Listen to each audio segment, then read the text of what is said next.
So today's video is going to be looking at the Amiga 600, by far the worst Amiga ever created, right? The black sheep of the Amiga family, the Amiga that no one really wanted. Well, I've got a feeling in 2016 that may have just changed. I also do a weekly retro gaming podcast. Download it every Friday from theretrohour.com. Hey guys, how you doing? Now today we're going to be having a look at a really exciting bit of hardware. In fact, I'd say the most exciting development in the Amiga world in the last decade for me. Now, you know my retro Amiga corner that I've shown in a few of my videos. I've got my trusty Amiga 4000 set up on this table with an 060 processor, and I've actually reintroduced one of my other Amigas into my setup permanently. My Amiga 600 now lives on top of it. So you might be thinking, I've got that really beefy A4000, what on earth do I want my Amiga 600 set up permanently for? And honestly, you'd be completely justified with that way of thinking. As to give you a little bit of background on the A600, it's never really been the most popular Amiga, you could say, to put it mildly.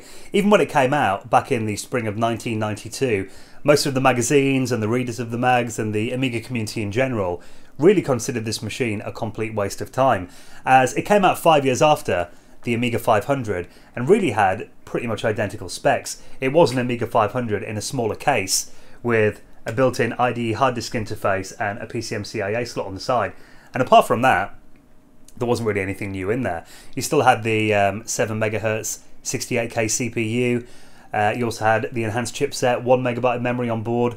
And really, you know, even David Pleasance, who was the managing director of Commodore UK, shortly after the A600 came out, he's done an interview with me on my channel recently, and he even said, you know, this machine was a complete waste of time, a big mistake releasing it. So it's fair to say the A600 has really been the least popular Amiga for the last 20 years or so.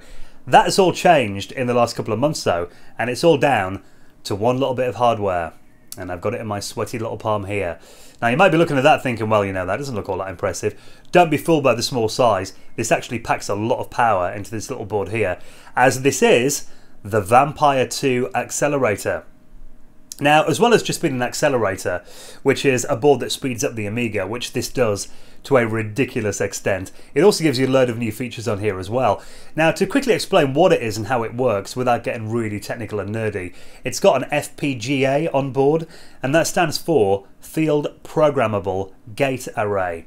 So what it is, it's really a chip that you can reprogram, and you can change the logic on board this IC here to kind of simulate other bits of hardware if you like. Some people say it's emulation, but you know, it's not really, because you're doing it at a hardware level.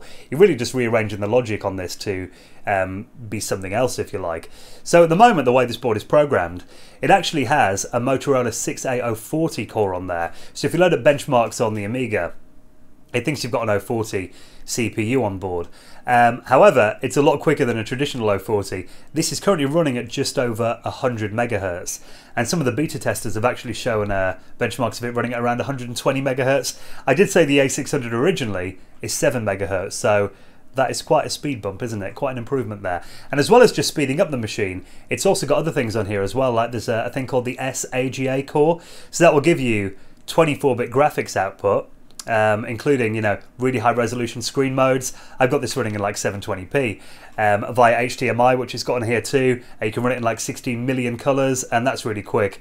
And also they're going to be bringing future stuff on here too, including a 16-bit audio core and an FPU. And also it comes with 128 megabytes of memory, all on that tiny little chip there. So that is amazing, isn't it? I mean, just for, you know, how much power they've packed into this little core here, but also the fact that this is actually programmable by the end user. So what they do is, pretty much every like 6 weeks or so at the moment, they're bringing out new cores, and all you do is download them. Using the Amiga itself, you know, you just download the executable, double click it, and it reprograms the FPGA without needing any extra hardware. So it is user upgradable, and every time they release a new bit of firmware for it, the speed goes up, you get new features added, so that is just incredible in itself. And as well as having the FPGA, there are some other little additions on here. I mentioned HDMI, so that means you can now output your Amiga's video output via this port on here, and you can say goodbye to stuff like scan doublers and, you know, your CRT monitors. You can look at it in HD resolutions on your modern flat screen display, which is incredible. And also there is a micro SD card slot on here too, which I know the Amiga 600 has got a built-in IDE slot, and people use compact flash cards and all that kind of thing, but this is actually a lot quicker. So, and you can use, you know, more modern storage methods like a micro SD card, which you can buy in any supermarket. Compact flash cards get a bit hard to find now.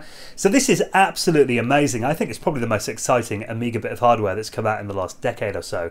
And it's all been made by a couple of guys at the moment. Magster is the main guy behind it, and Kipper2K is one of the guys who's making these boards. And there is a bit of a waiting list for them. They're kind of releasing these as they make them. So I'll put information in the video description if you want to find out how you can get on that waiting list. I had to wait maybe about 3 months. I got mine at the end of March.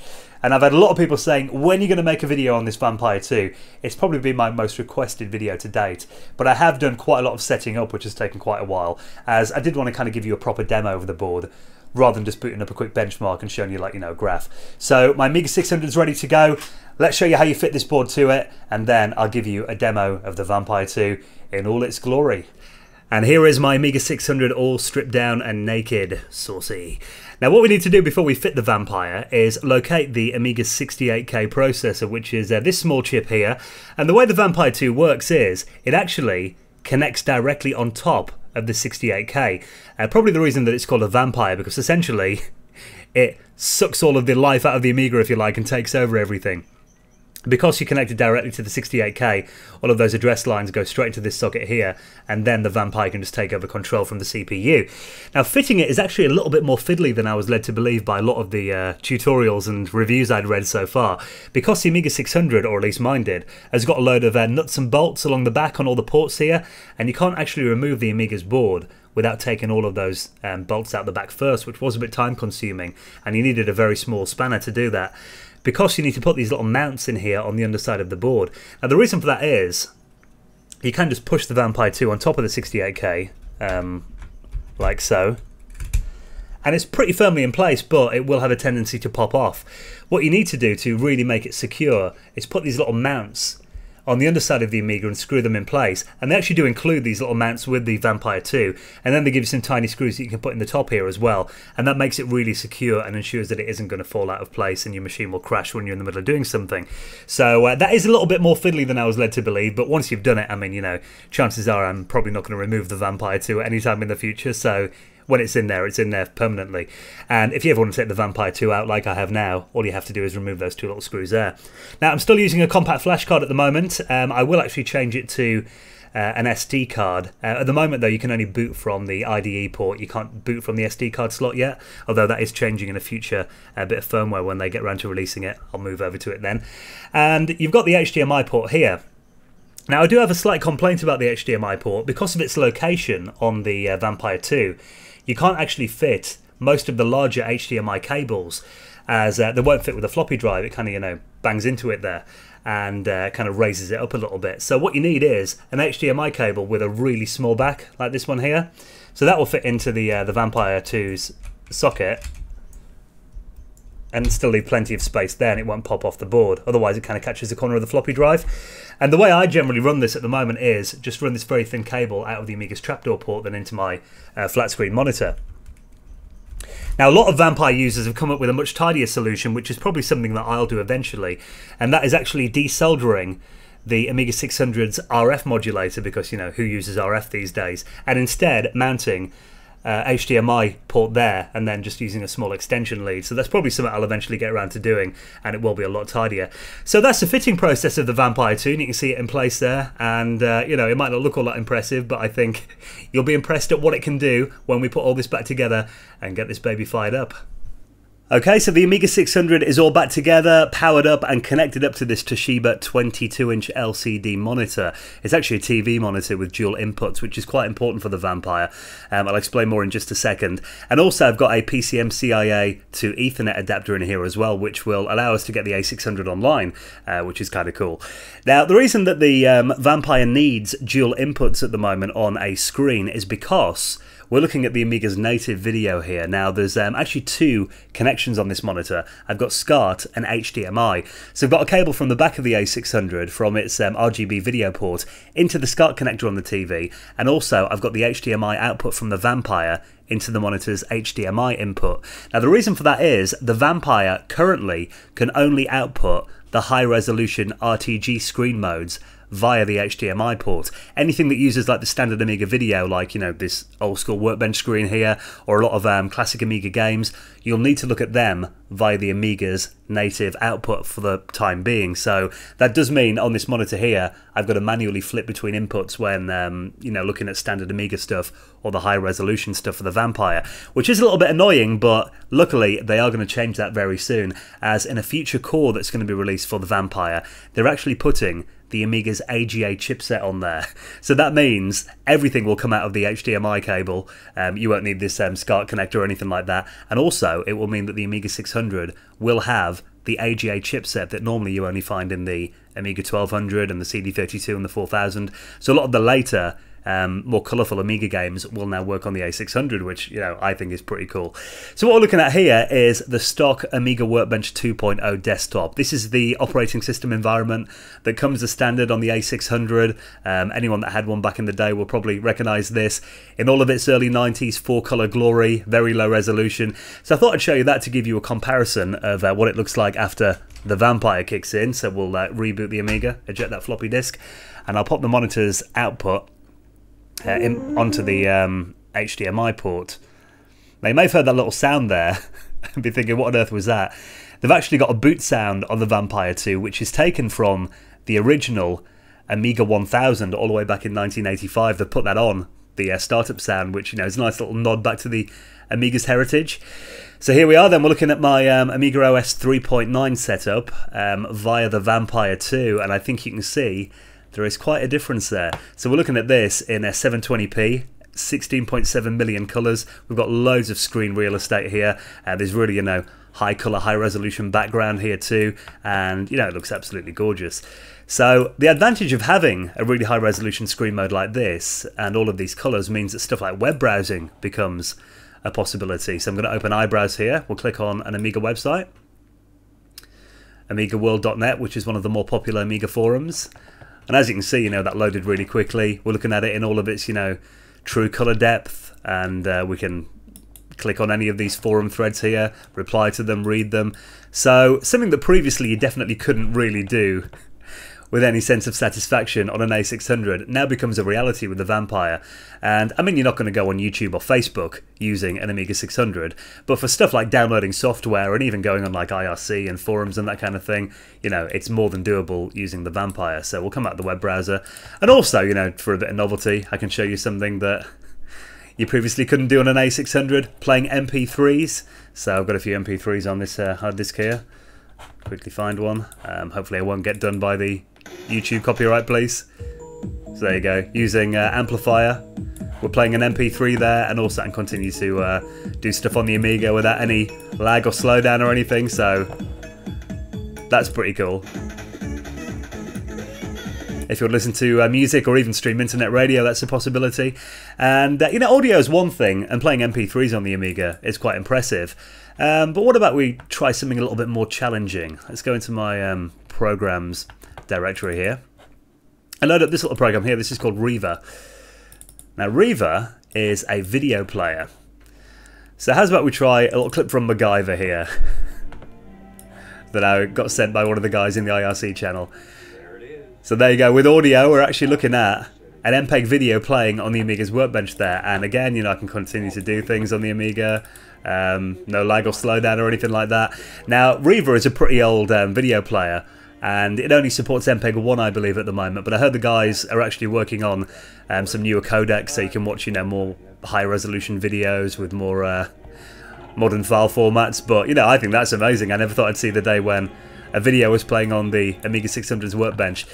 So that's pretty cool, but what about we have a look at exactly what drives the Vampire 2? Let's have a look at some benchmarks. I did say we weren't going to get too bogged down with benchmarking and all that, but I know that some people do find them quite interesting to have a look at, and to be fair, they are quite impressive. So Sysinfo is a traditional Amiga benchmark program from back in the early 90s. It's not the most accurate benchmarking tool by any stretch of the imagination, but I think this will give you a pretty good demonstration of the true power of the Vampire. So we'll double click that. Now I did mention that programs that come out of the Amiga's native video input need to be displayed on the SCART connector, so we need to change the monitor's input for this one. because it's not a high resolution program.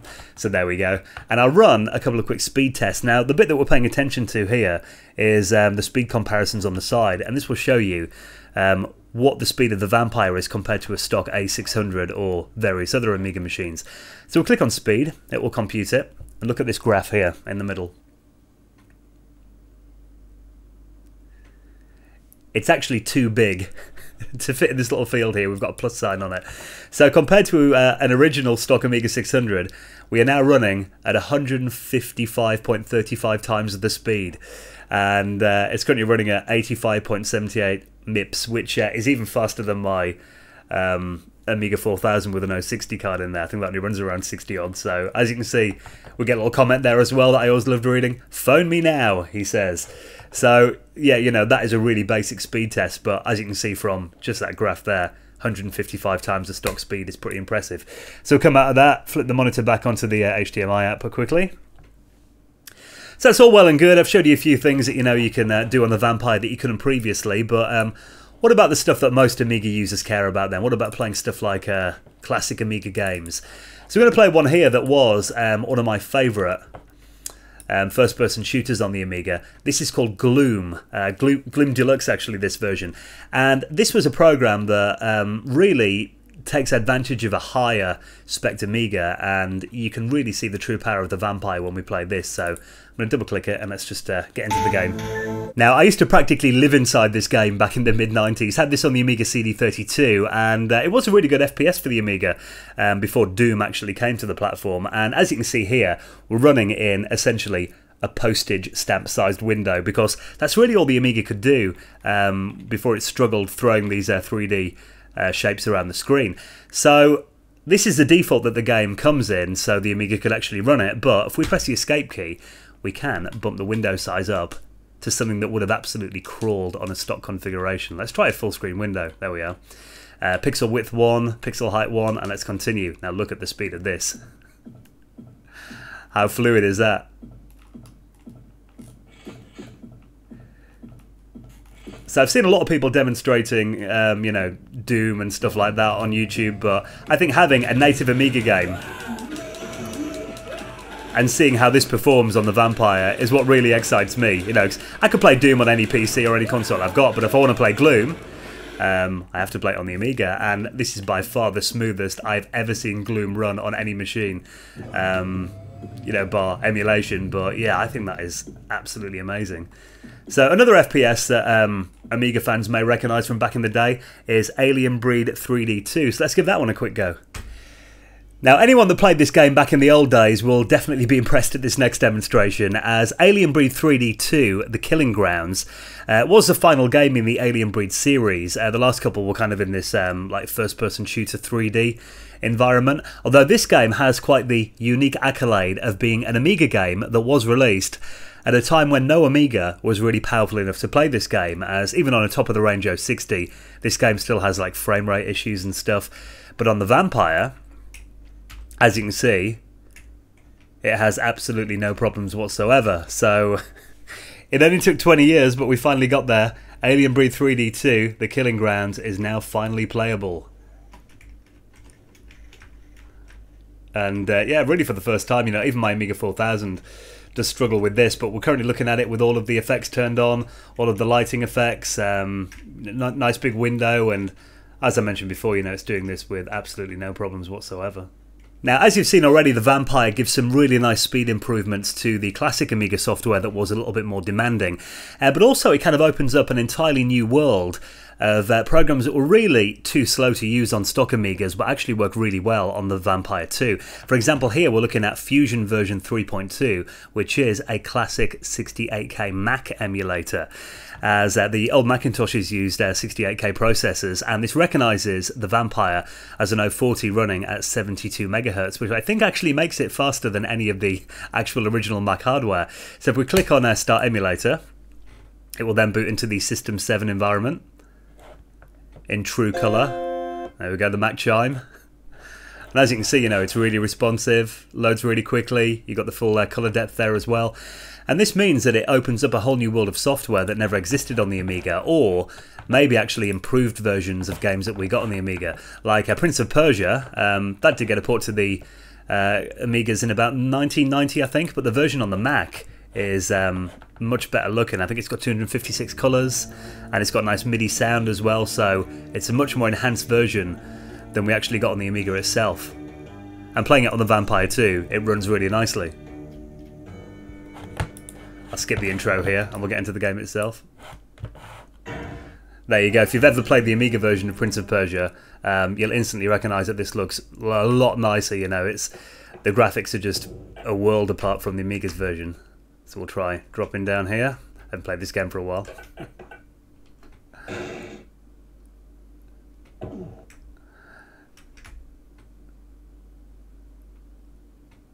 And even though we're emulating a Mac here, it still runs really smoothly, and you know, it's more than playable.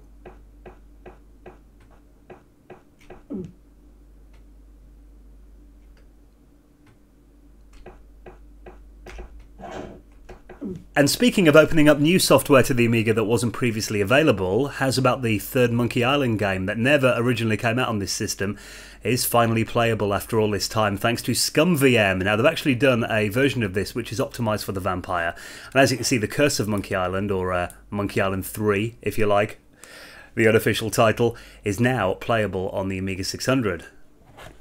Which is really cool because the first two games came out on the Amiga, but the third one never made it to the to this platform. But playing it via ScumVM, it opens up all of these old LucasArts adventures that you can now play with the power of the Vampire, and it runs really well actually.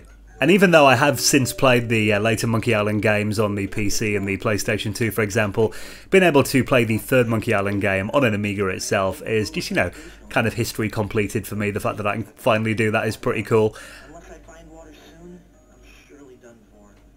And it's not just about emulation, also exploring some of the later Amiga games library can be quite exciting and interesting. For example, if you left the Amiga's gaming community just after the fall of Commodore, there was a good few years of games that still came out on the Amiga, including some more demanding titles that required higher hardware specs than most people had. For example, this game is called Payback, and it came out in 2001 by a company called Apex Designs, and as you can tell by looking at it, it is a Grand Theft Auto clone, and it's got this really cool FMV introduction here that runs really smooth on the Vampire.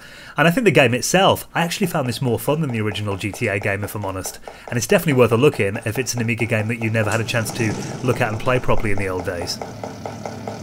Now maybe the demo scene was a bit more your flavour back in the old days. Well actually, believe it or not, the Amiga and the Commodore 64 demo scenes are still pretty active, and there are still annual parties all over Europe, and checking out some of the more modern Amiga demo titles can be really exciting, and the Vampire handles them really, really well, including this one here that got released at Breakpoint Party in 2008. Now this one's called Electric Ocean, and it's got pretty high requirements. It needs an 060 at 32 megabytes of memory to run, but as you can see, the Vampire can handle this in its sleep.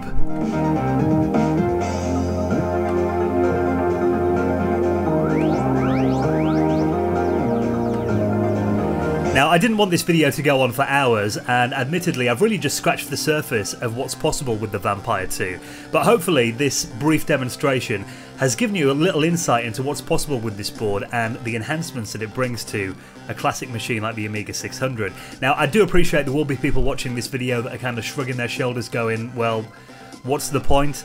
Why not just use emulation? And, you know, that is a completely valid argument, but really this expansion and probably this video is not really intended for you if that's your attitude. There are people like me that really get a kick out of pushing these machines right up to their limit and taking them far beyond where they were originally designed to be. And you know, I just get an absolute massive kick out of seeing like MPEG video and nice responsive web surfing on an Amiga 600. I never thought I'd see that day. And for the price that you'll pay for a Vampire 2, I mean, I know 30 accelerator for the Amiga 1200 costs about the same price, and you get a lot more bang for your buck with this. And actually, speaking of other models of the Amiga, Amiga, development on the Vampire continues, and the team have actually announced they will be making Vampire cards for other models of the Amiga, including the A500 and the A1200, which will be the next couple of cards they're making. And development on the A500 version already seems pretty far along. In fact, Kipper has posted a couple of video demonstrations showing Vampire for the A500 up and running, so hopefully that board is not too far away now. And then, I think the one most people are excited about, the Vampire for the A1200, which is meant to have some insane specs, a much faster FPGA, it's meant to have like 1 GB of DDR3, 1600 MHz memory, a SATA controller on board, HDMI, SD card, all of that kind of goodness on there as well. And obviously, development for the Vampire 2 for the A600 is continuing at a rapid pace. New cores and new firmwares coming out all the time, bringing new features and even further speed improvements. So, as I mentioned at the start of this video, for me personally, this is the most exciting development in the Amiga in absolutely years. So anyone that's got an interest in this classic hardware, if you want to get on the waiting list, all the information will be posted in the video description. Thank you for checking out this little look at the Vampire 2 for the A600, and I'll catch you in the next video.